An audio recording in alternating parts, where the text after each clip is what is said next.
ভারতের পশ্চিমবঙ্গের সাবেক মুখ্যমন্ত্রী মমতা বন্দ্যোপাধ্যায় এক জনসভায় বলেছেন, বাংলাদেশের একটি বড় খুনের আসামিদের তার রাজ্যে আশ্রয় দেওয়ার জন্য ভারতের কেন্দ্রীয় স্বরাষ্ট্রমন্ত্রী অমিত শাহ তাকে নির্দেশনা দিয়েছিলেন। এটা স্পষ্টই উনি ওসমান হাদি হত্যাকাণ্ডের বিষয়টাকে ইঙ্গিত করেছেন, কিন্তু উনার রাষ্ট্রীয় গোপনীয়তা নীতির জন্য উনি সেই কথাটা স্পষ্ট করে এখনও বলেননি। এখন প্রশ্ন হলো, শহীদ শরীফ ওসমান হাদি হত্যাকাণ্ডের পর যখন আমরা ওসমান হাদি হত্যাকাণ্ডের সাথে ভারতের সংশ্লিষ্টতার কথা বলছিলাম, তখন এই দেশের কিছু ভারতীয় দালাল সেগুলো খণ্ডন করার চেষ্টা করছিল, ভারতকে ডিফেন্ড করার চেষ্টা করছিল।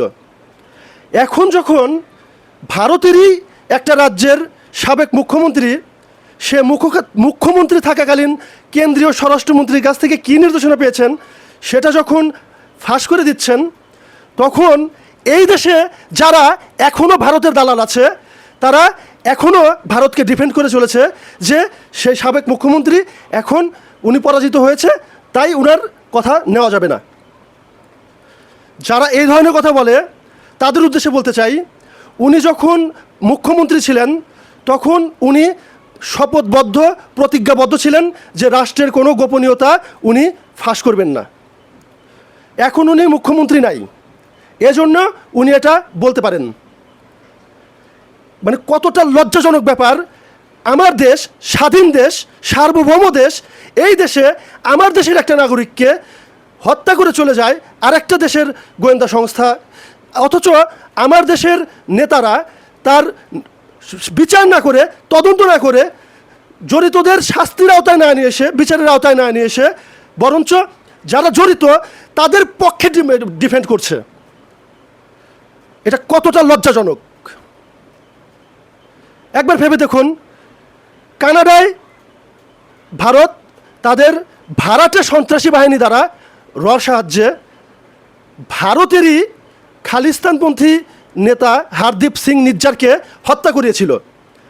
সে কিন্তু ভারতের নাগরিক, থাকে কানাডা, কিন্তু কানাডার মধ্যে যে মানে ভারত কেন হত্যাকাণ্ড ঘটালো এর জন্য ভারতকে বৈশ্বিক কূটনৈতিক চাপের মধ্যে ফেলেছিল কানাডায় ভারতীয় স্টুডেন্টদের ভিসা বন্ধ করে দিয়েছিল।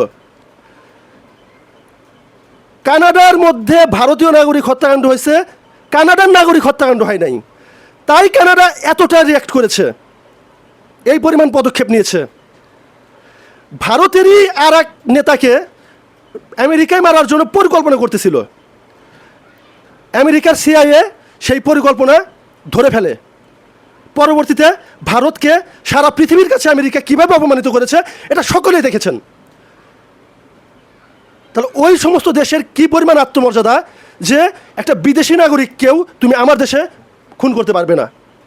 অর্থাৎ ওই সমস্ত দেশে যদি কোনো বিদেশি নাগরিক থাকে সে কতটা নিরাপদ, যতটা আমি আপনি বাংলাদেশে থাকার পরেও নিরাপদ না। আজ কাল আমি আপনি খুন হব, তখন হচ্ছে এই দেশের নেতারা বলবে যে মানে খুনিদের পক্ষে ডিফেন্ড করবে। খুনের বিচার তো হবেই না, বরঞ্চ যারা খুনের সাথে জড়িত তাদেরকে ডিফেন্ড করবে। এমন একটা দেশে আমরা বাস করি।